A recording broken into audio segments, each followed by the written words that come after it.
It was supposed to be just another beautiful wedding, flowers, music, laughter, but no one expected that one single guest would steal all the attention before the night was over.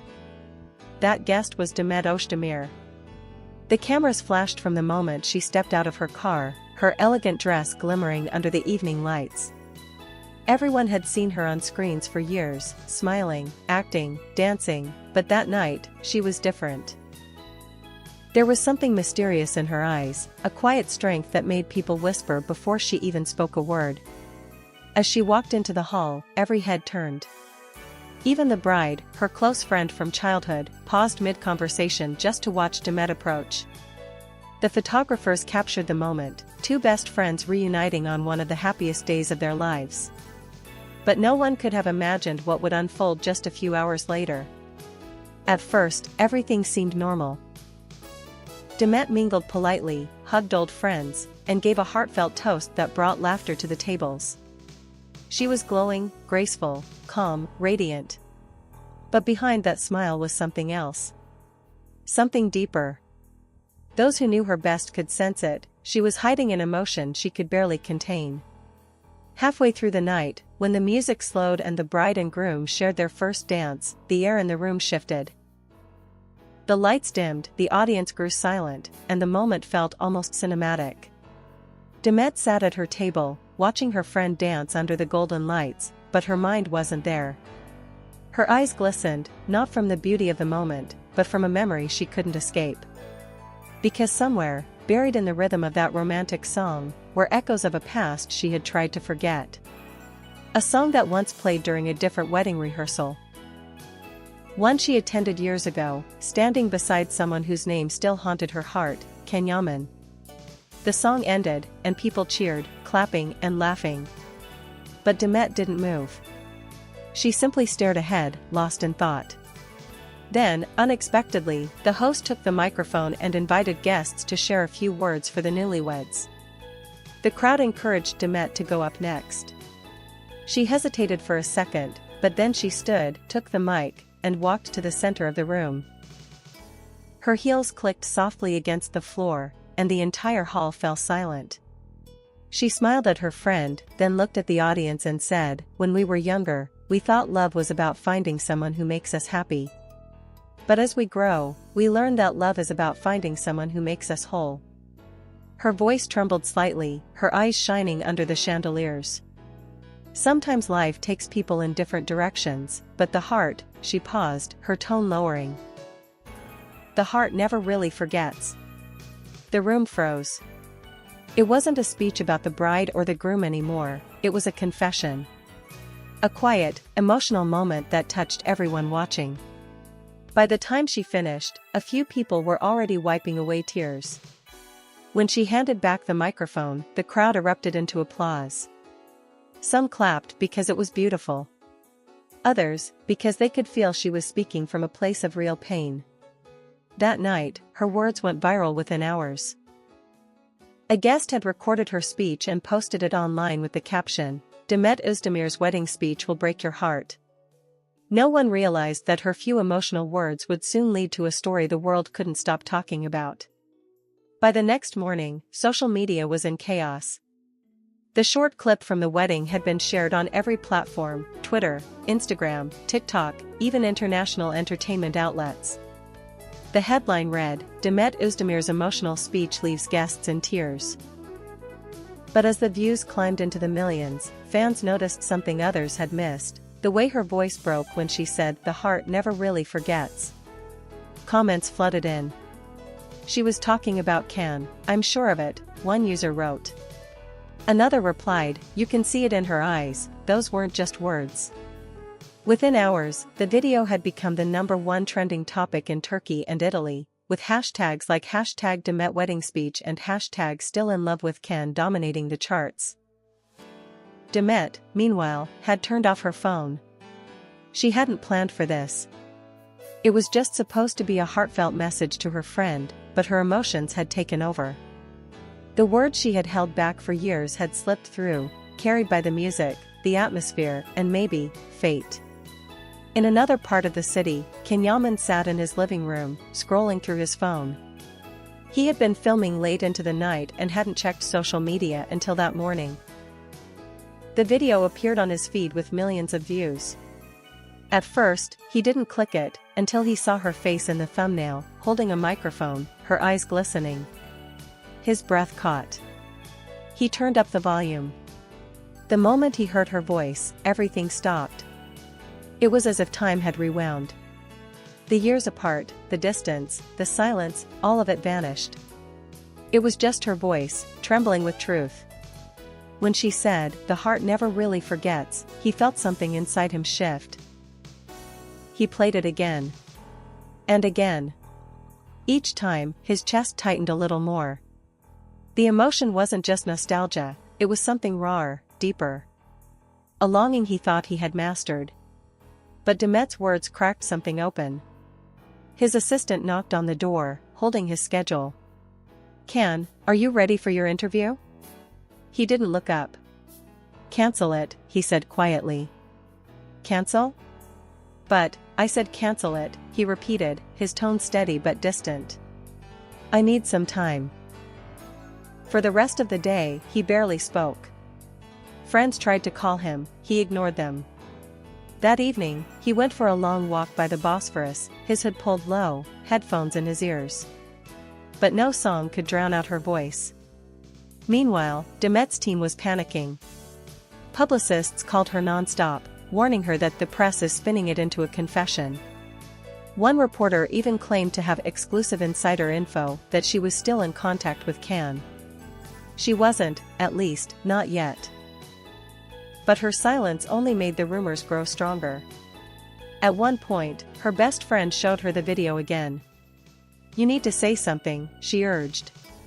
Demet sighed, staring at her own face frozen on the screen. "What can I say?" she murmured. "That I didn't mean it?" "That would be a lie." Her friend studied her carefully. "Then maybe it's time to stop hiding." Demet looked out the window. The city lights shimmered in the distance, but her reflection in the glass looked like a stranger. "Someone tired of pretending." She whispered, almost to herself, "Maybe the heart never forgets because it's not supposed to." That night, as the clip reached 10 million views, another video began circulating, this time of Kenyaman, walking alone along the waterfront, his eyes down, his expression unreadable.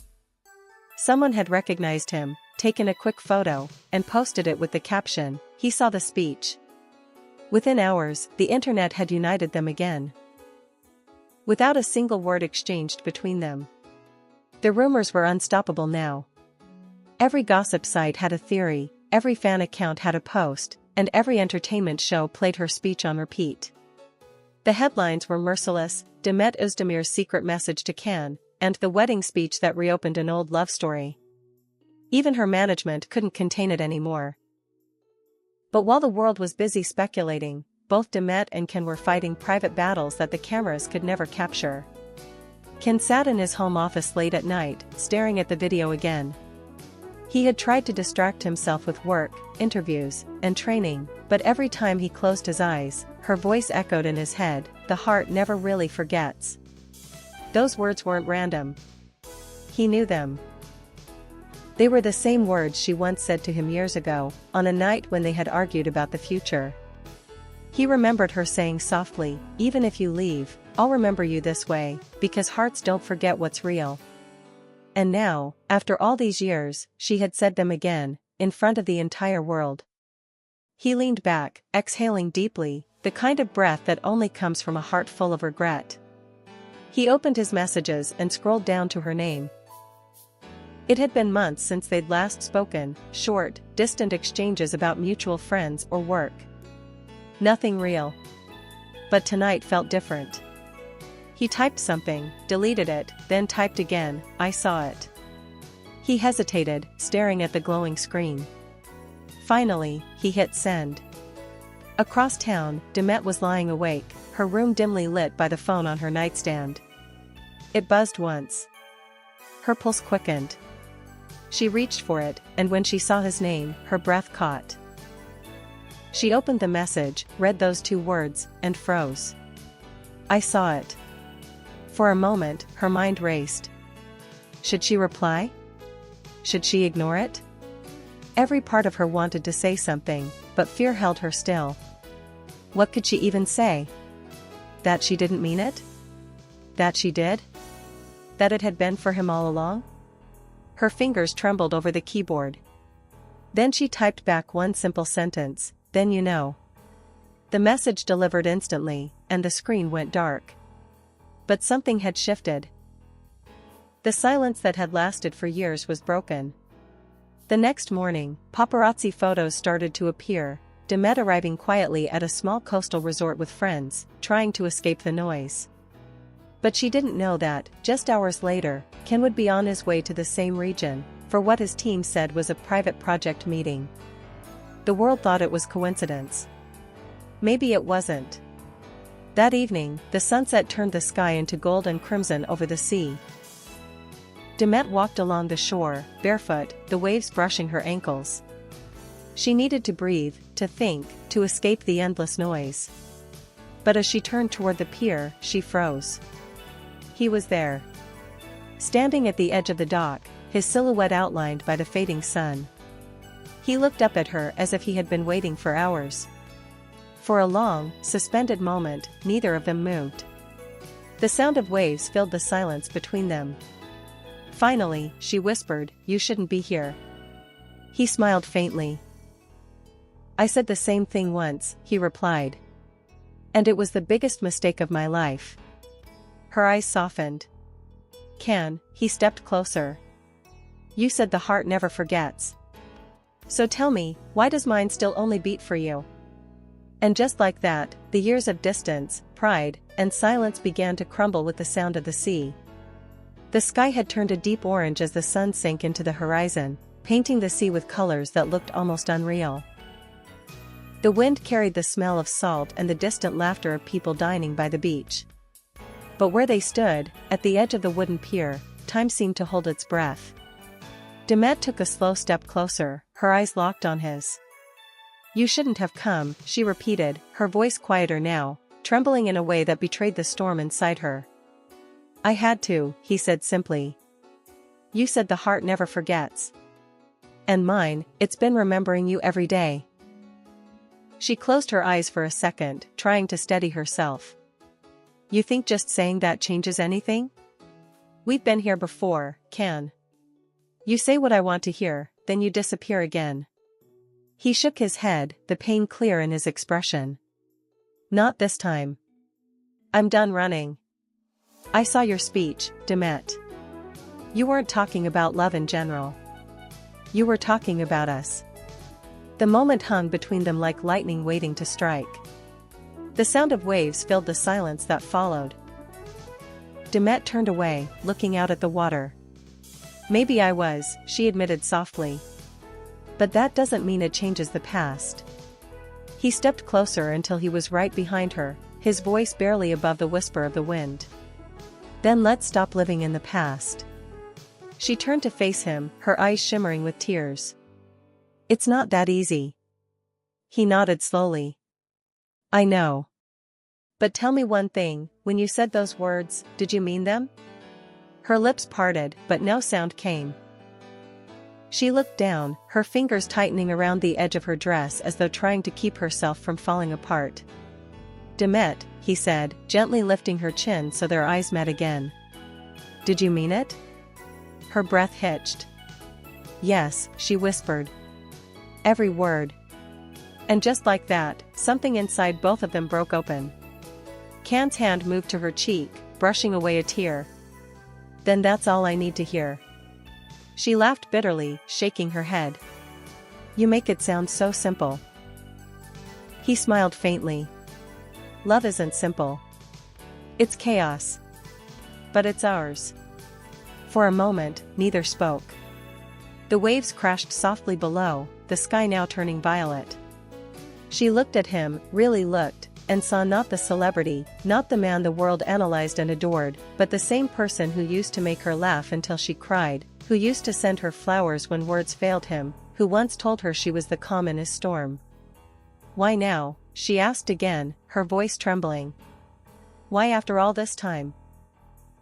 He hesitated, then said, "Because watching you give that speech made me realize something. I've spent years trying to build a life that looked perfect. But it never felt complete. And when I saw you, standing there, speaking about love like it still meant something, I knew. I've been chasing everything but the one thing that ever mattered." Tears streamed down her cheeks now. She whispered, "You really think we can just pick up where we left off?" He shook his head. "No. I think we can start where we should have started. With honesty." For the first time, she didn't argue. She just stood there, the wind in her hair, the setting sun behind them, and the weight of everything they'd been through pressing between them. Then slowly, she reached for his hand. The instant their fingers touched, it was as if the entire world exhaled. And for the first time in years, neither of them felt lost. The night grew quieter as the last light of the sunset faded into deep blue. The waves brushed softly against the wooden pier, and for the first time in years, they stood side by side, not as strangers, not as actors caught in rumors, but as two people finally telling the truth. Demet sat down on the edge of the pier, dipping her feet into the water. Ken followed, sitting beside her in silence. The tension that had defined their every meeting, every memory, slowly melted away with the sound of the sea. "You know," she said softly, "when I gave that speech, I didn't mean for it to turn into all of this. I just spoke what I felt. And maybe I wanted you to hear it, even if I didn't admit it to myself." Ken smiled faintly, looking down at the reflection of the moon rippling on the surface. "I did hear it. Every word. And it reminded me that I'd been a coward for too long. I thought time would help me forget you, but it only reminded me of everything I lost." She turned to him, her eyes glistening. "You didn't just lose me, Ken. We both lost something beautiful. And I don't know if it can ever be the same again." He nodded, his voice steady. "Maybe it's not supposed to be the same. Maybe it's supposed to be better." She smiled faintly. "You always talk like that, as if love is something you can rebuild just by wanting it enough." He looked at her seriously. "Because I've never wanted anything more." The silence between them deepened again, but it was no longer painful. It was honest. Real. The sound of the waves filled the spaces between their words. Demet leaned back on her hands, staring at the stars. "Do you ever think about how we ended up here? All the places we've been, all the people we've met, and somehow, it always leads back to this?" He followed her gaze upward. "Maybe that's what love is. Not a straight line, but a circle. No matter how far you go, it brings you back to where your heart started beating." She laughed softly. "You really haven't changed." He turned to her, smiling. "And you really have. You're stronger now. Quieter, but stronger." She looked at him, her smile fading into something softer. "Maybe that's what pain does. It teaches you to live with the silence." He reached over, gently brushing a strand of hair from her face. "Then maybe it's time to fill that silence with something new." She didn't respond right away. Instead, she rested her head on his shoulder, closing her eyes. For a long moment, neither of them spoke. They just sat there, breathing, feeling, existing. It wasn't a reunion made of fireworks or grand gestures, it was simple, human, and true. "Ken," she whispered. "If we do this, if we try again, I can't go through losing you one more time." He turned his head slightly, pressing his lips to her hair. "Then don't," he said. "Just stay." The sea shimmered under the moonlight, and somewhere in the distance, a slow song played from the beachside restaurant, soft, nostalgic, hauntingly familiar. It was the same song that had played during her friend's wedding. Demet smiled through her tears. "That song, I know," he whispered. "Maybe it's our turn to dance." She laughed quietly, shaking her head. "You're impossible." "Maybe," he said, standing and holding out his hand, "but so are you." And as she took his hand, rising slowly from the pier, the waves below seemed to dance with them. Under the stars, they moved together, not perfectly, not gracefully, but real. The kind of dance that didn't need music to make sense. For the first time in years, their steps aligned. The first light of dawn began to spill across the horizon, turning the sea into a silver mirror. The night had faded, but what it left behind was something neither of them had expected: peace. Real, quiet, unshakable peace. Demet sat wrapped in a soft blanket on the pier, her hair slightly tangled by the breeze, her eyes reflecting the pale sunrise. Ken stood beside her, holding 2 cups of coffee he'd picked up from the small cafe near the beach. When he handed her one, she smiled, her fingers brushing his lightly. It was a simple gesture, but it carried the warmth of everything they had been afraid to say. "You didn't sleep at all," he said softly, taking a seat beside her. She shook her head with a small laugh. "Neither did you." "No," he admitted, gazing out toward the water. "But I don't think I needed to. Some things are worth losing sleep over." For a moment, they just sat there, listening to the rhythmic crash of the waves. The sea was calm now, like it too had waited for this stillness. Demet sipped her coffee and whispered, "It's strange, how something that broke us once can feel like home again." He smiled faintly. "That's because it never stopped being home." She looked at him, really looked, the way she used to when they were alone, away from the world and its noise. "You really believe we can do this, don't you?" He nodded. "I don't know what this will become, but I know what I feel. And I'm done pretending it doesn't matter." Her eyes softened. "You always knew how to make chaos sound like poetry." He laughed quietly. "Maybe that's what loving you taught me."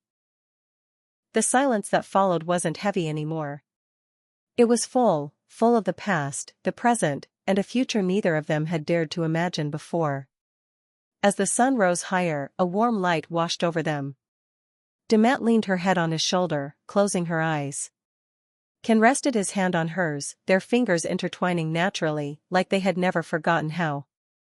"Do you regret coming to the wedding?" she asked quietly. He smiled, eyes on the horizon. "No. Because that wedding gave me back what I thought I'd lost forever." She looked up at him, her expression soft, almost childlike. "And what's that?" He turned to her, brushing his thumb across her cheek. "You." A tear slipped down her face, but this time, it wasn't from pain, it was from peace. They stayed there as the city slowly woke up behind them.